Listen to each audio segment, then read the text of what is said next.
Versículo 14 diz: então o Senhor se irou com Moisés. Ele disse: você não tem o seu irmão Arão, levita? Ele está saindo ao seu encontro e ele se alegrará ao vê-lo, né? Você falará com ele, ele dirá o que deve dizer, e eu estarei com você, ou falarei com você, né? Estarei com você quando falarem. Eu lhe direi o que fazer e você dirá para ele o que falar. Então, assim como Deus fala ao profeta, né, você falará a seu irmão, e ele será o seu porta-voz, diz Deus agora para Moisés, né? E ele, assim Deus fala: leve na mão esta vara, a vara com a qual Moisés iria fazer os sinais na presença do povo também, e também na presença do faraó, os sinais miraculosos. Versículo 18 diz: depois Moisés voltou a Jetro, seu sogro, ele disse: preciso voltar ao Egito para ver se meus parentes ainda vivem. Jetro lhe respondeu: vá em paz, né? Então veja bem, primeiro tem um comentário que é referente à questão da missão. Está na Bíblia em ordem cronológica, a página 104, parte B, diz: aceitou, como eu falei inicialmente. De certa forma ele foi constrangido a aceitar, porque todas as objeções que ele gerou, Deus tinha uma resposta, Deus tinha uma solução para cada objeção. E inicialmente eu quero lá já colocar isso para você.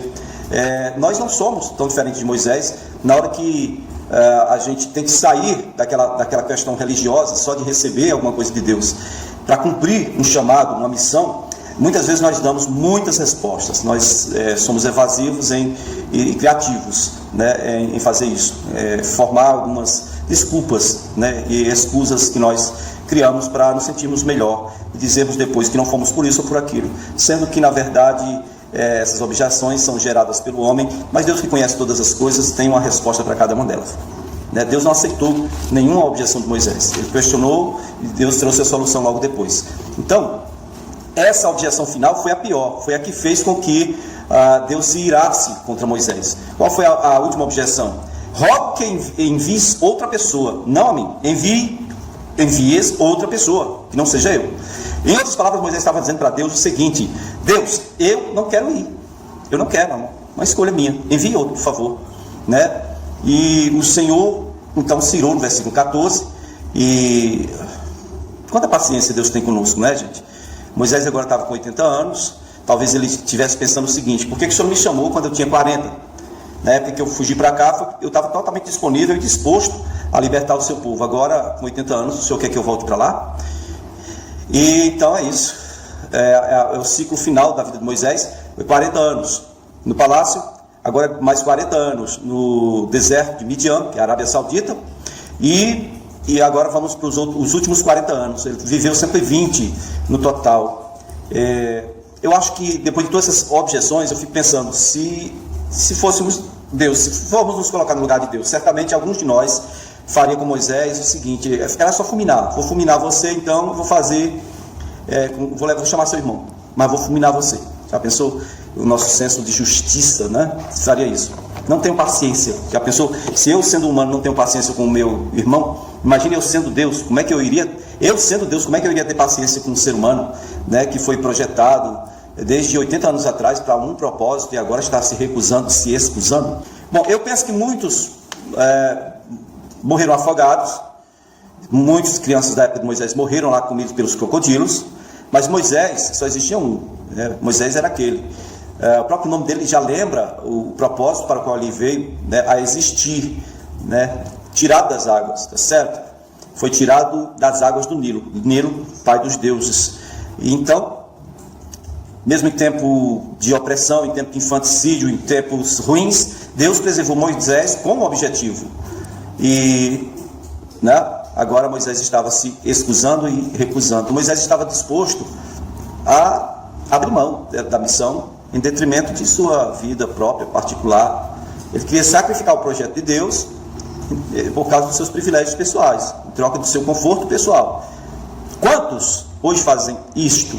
Não, Deus, eu não vou aceitar o seu chamado não, porque agora eu casei. E aí depois, não, eu estou casado, agora tenho filho. Não, agora os filhos têm que crescer. Não, os filhos cresceram? Não, mas agora temos netos. Quer dizer, nunca chega o tempo de aceitar, querido, né? Moisés ia abrir mão de entrar para a história como o maior libertador de Israel, né? Isso agora é depois de Jesus, mas antes, para a época dele, ele foi o maior libertador de Israel, foi usado por Deus de forma tremenda. Moisés ia abrir mão disso tudo, dessa glória, de tudo que Deus tinha para ele, por causa de um conforto pessoal, e muitos de nós fazemos a mesmíssima coisa, né?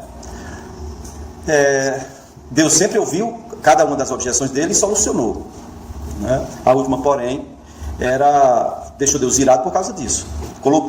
Moisés colocou a vida dele, o bem-estar dele, o conforto dele, a paz, a segurança dele, ele colocou tudo dele acima do projeto de Deus. E ele queria que Deus enviasse um substituto. Esse substituto seria Cristo, que é o anjo do Senhor que estava falando com Moisés. Já pensou?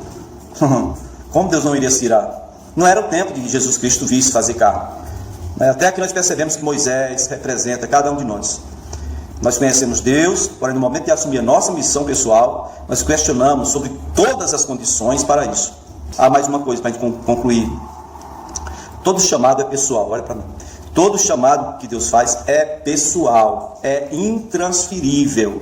E todo chamado de Deus é para um tempo e um local, definidos por Deus, né? Mas nós achamos que podemos mudar a agenda de Deus quanto a essa questão de local e tempo.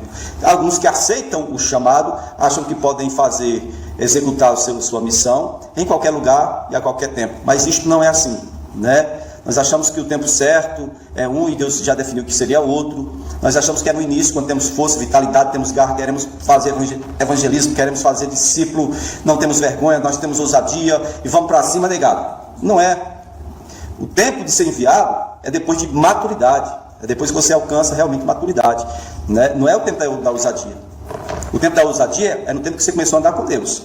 Mas a maturidade só vem depois, né? Com Moisés foi assim, e com a gente eu creio que não é diferente. Em Êxodo capítulo 4, versículo 15, quando Deus diz que você, Moisés, vai falar a Arão. Eu falo com você, você fala com Arão, né? Então, foi nesse momento aqui que o Senhor qualificou Arão como porta-voz do Moisés. Provavelmente é aqui onde ele o escolheu para ser o sumo sacerdote.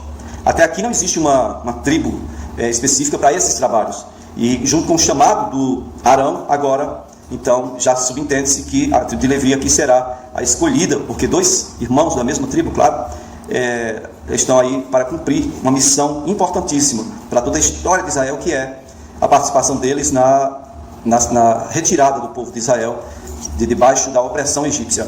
Tá certo?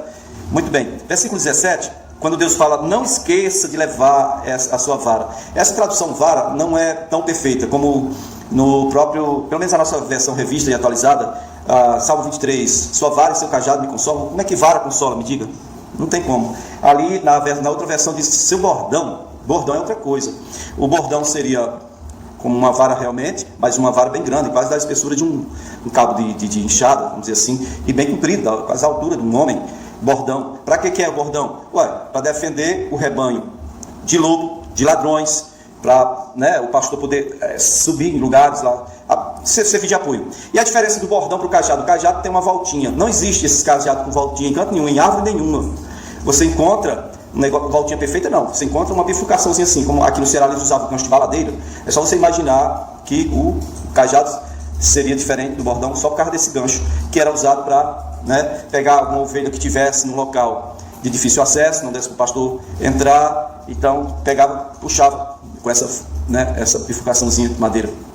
E então desse jeito a gente entende que o cajado e o bordão de consolo. O bordão é símbolo de autoridade, de proteção. O cajado, símbolo de resgate. Ok? Bom, então aqui diz o seguinte, não esqueça de levar o seu bordão, né? Não é vara. Vara para a nossa cultura aqui, se for falar vara, você vai pensar num cipózinho que os pais antigamente pegavam para poder fazer carinho nos filhos, né? Aqui ou então o maiorzinho, né, que a gente chama de me conserta mamãe, sabe? Aqui era tábua de carnalbeira. Em outros lugares aí, em Minas, um cipó, um ramozinho. Isso é vara para nós. Ou também aqui tem aquela questão de vara, o cabo de vassoura bem comprido para espanar o teto. Isso também é vara, chama de vara. Mas nenhum nem outro aqui se adequa a esse caso. O caso aqui é bordão. Não esqueça de levar o seu bordão. De onde vem a palavra bordoada? Bordoada é isso. Bater com bordão, ok? Não esqueça de levar esse instrumento com o qual você vai fazer essa demonstração de poder. Certo? E então observe que Agora, Moisés não tinha mais aquela aparência egípcia. Quando ele chegou na terra de Midian, a Zípora, a filha do Jetro, né, falou: pai, quem nos ajudou foi um egípcio. Ela viu pelo que julgou. Acho que ela não foi perguntar: você é egípcio? Porque estava na cara que ele era um egípcio. Ou seja, ele tinha uma aparência de egípcio. Ele foi criado no palácio, 40 anos no palácio. Ok? Então agora Moisés tinha a aparência de um hebreu, de um israelita. E aí nós vemos aqui também nesse negócio uma hierarquia de poderes, né? Deus, o profeta, que é Moisés, e o sacerdote, que é Arão. Tá certo? Maravilha, né? Começa a ser estabelecida aqui uma hierarquia. Agora veja a observação no versículo 18, Êxodo 4:18. Moisés voltou a Jetro para comunicar sua viagem ao Egito, né? Olha o que Moisés diz: ó, meu sogro, eu tenho que ir lá ver a minha família, ver se eles ainda estão vivos. Porque lá na frente nós vamos ver que Deus falou com Moisés: olha, Moisés, aqueles que queriam a tua morte já morreram, né? Então Moisés deu como justificativa a viagem ao Egito e visitar a família. Nós sabemos que o real motivo não era esse, mas ele não quis contar para o sogro o real motivo da sua ida ao Egito. Versículo 19, no capítulo 4 de Êxodo, 19 a 29 agora é o texto que nós vamos ler. Vai retornar para o Egito como libertador. Isso é o ano 1463 a.C., mesmo ano em que ele foi chamado. Moisés teve urgência em cumprir o chamado de Deus. Logo que teve aquele encontro, ele retornou à casa do sogro, e no Sinai, né, do Sinai até Midian, e disse: olha, eu vou para o Egito, tá certo, né? Versículo 19, já morreram os que procuram matá-lo, né? O Senhor já tinha dito isso a Moisés, está no versículo 19 de Êxodo 4, tá bom? E eu acho que o momento em que Deus falou para Moisés da morte de Faraó e dos que queriam matar Moisés, foi na primeira objeção, quando Moisés diz assim: quem sou eu para aparecer diante de Faraó? E quem sou eu para libertar o seu povo das mãos de Faraó? Quem sou eu? Porque ele estava em falta, ele estava sendo procurado para ser morto, porque o Faraó da época estava querendo matar ele. E provavelmente foi esse o momento, embora o texto não tenha clareado, agora aqui no versículo 19 está dizendo que Deus já tinha dito para Moisés que os que queriam ele morto, na verdade já tinham morrido, ok? E eu acho que o momento foi esse, né? Moisés deve ter dito: o senhor sabe que eu sou procurado, eu sou foragido, eu estou exilado aqui por causa do que eu fiz. Então o senhor deve ter dito para Moisés: olha, eles já morreram, você pode voltar tranquilo, tá certo? Na primeira objeção, logo que ele fez. Então no versículo 20 de Êxodo 4, tem outra questão que gera um pouco de polêmica, porque a narrativa não é clara, ela é obscurecida, sabe? E tem algumas coisas também que fica difícil aqui a gente ver pela Bíblia em ordem cronológica. Moisés com 79 anos, o Gerson com 39 anos, e o Eliezer com 34 anos. Não tem como essa expressão que aparece aqui. Olha o versículo 20, por favor. Tá certo? Vou ler aqui para vocês. Então Moisés levou sua mulher, seus filhos, ok, os filhos, e seus filhos, até aqui não tinha nem falado do nascimento do segundo filho, mas levou seus filhos, Gerson e Eliezer, montados num jumento. Se fosse montados em jumentos, mas num jumento, nós sabemos que tinha um espaço de 3, 4 anos de um para outro, mas levou eles num jumento. A primeira expressão não está condizente com a questão cronológica aqui, dá um conflitozinho aí, né? Veja bem, montados no jumento, partiu de volta para o Egito, levava na mão a vara de Deus, que é, no caso, o bordão de Deus, né? Como eu falei. Então disse mais o Senhor a Moisés: quando você voltar ao Egito, tenha cuidado de fazer os sinais que eu te concedi fazer diante de Faraó. No versículo 21, fazer os sinais que tinham sido feitos, Deus estava ordenando fazer diante de Faraó, tinham sido ordenados fazer diante do povo de Israel, para que eles crescem. E aí, nesse caso aqui, os sinais não seria só para Israel, mas também para Faraó, ou seja, os sinais realmente é para quem está incrédulo. O que nós precisamos em nossas vidas são sinais. Jesus falou: esses sinais seguirão os que creem, né? E também Paulo fala que o evangelho dele não consistiu somente em palavras persuasivas, mas em demonstração de poder pelo Espírito. Nós precisamos realmente de sinais para fortalecer o nosso coração, para que possamos crer, para que o nosso coração não adoeça, não seja perverso e incrédulo, e assim a gente venha se afastar do Senhor.